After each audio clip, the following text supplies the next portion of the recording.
Welcome to International Soccer Break. I'm your host, Sahil. I would like to formally welcome you all to the channel where we cover all things global football, soccer for us with our American English. But rest assured, we're talking about the same beautiful sport that we all love, and you're free to call it whatever you want.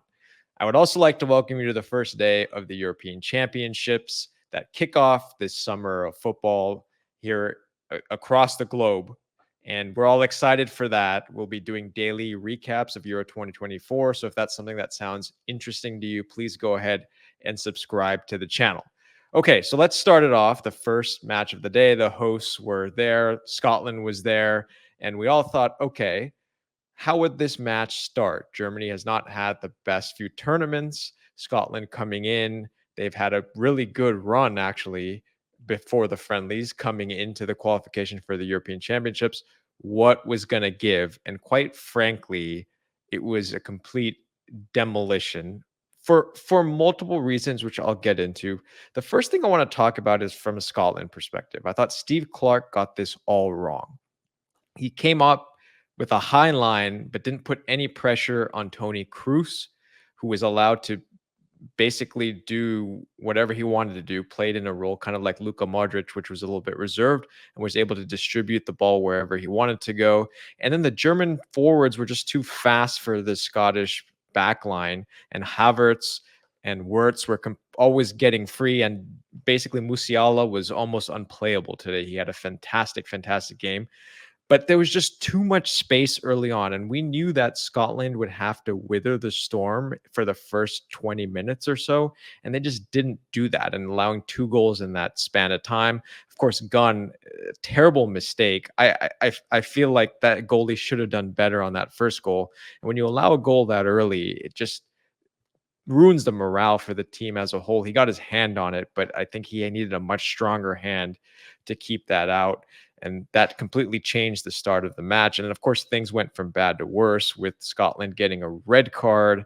That was a bit unlucky in the way that the defender landed, I feel like, but he definitely should not have been lunging in like that. It was dangerous, and he didn't have a lot of choice, frankly, because that probably would have been a goal if he didn't lunge in. But then he obviously a very dangerous tackle on Gundogan, and after the penalty, the match was done at 3-0. So it was basically a situation where everything that could have gone bad for Scotland did go bad.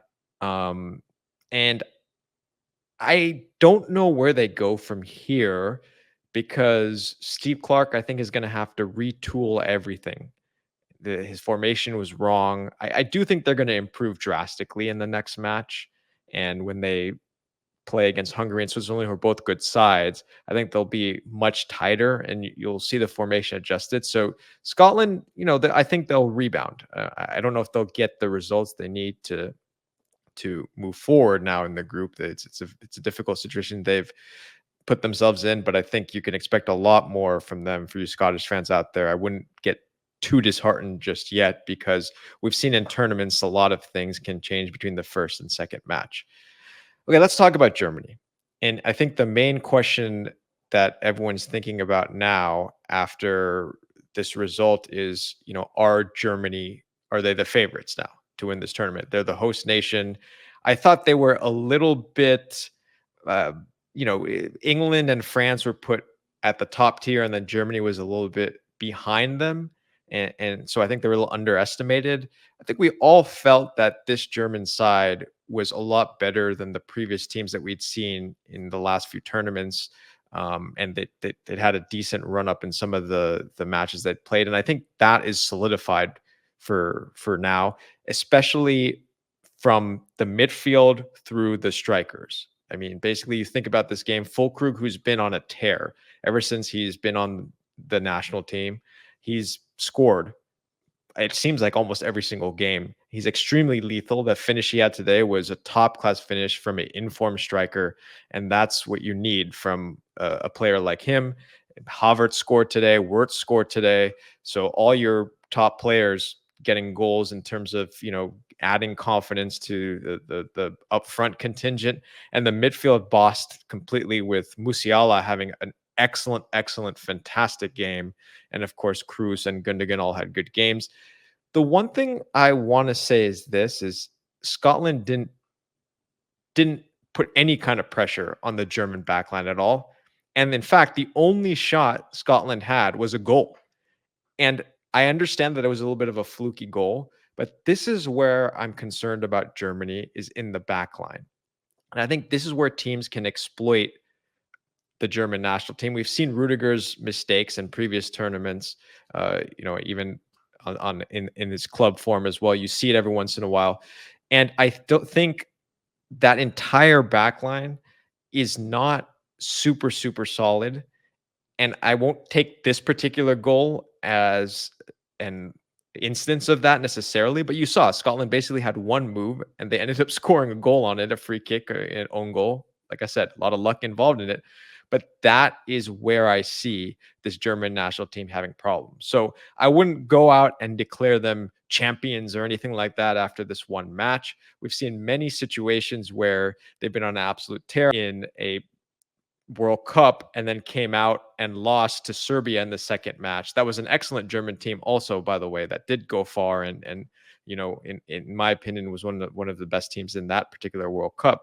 Of course, that's the one that Spain won, but I think this particular German team has now solidified themselves as, hey, we are going to be a force to be reckoned with. I do think they'll get a much tougher opponent and much tougher, more pressure on their back line in the matches that are coming up. And then we'll have to see, okay, how good is this German team actually?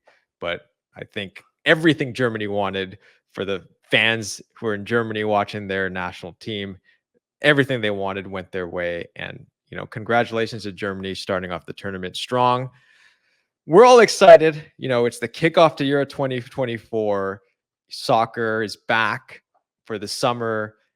We're excited to see what the upcoming matches brings, and it's just a great feeling all around. If you're enjoying these videos, please subscribe to the channel. Like I mentioned, we'll be covering the Euro 2024 in full.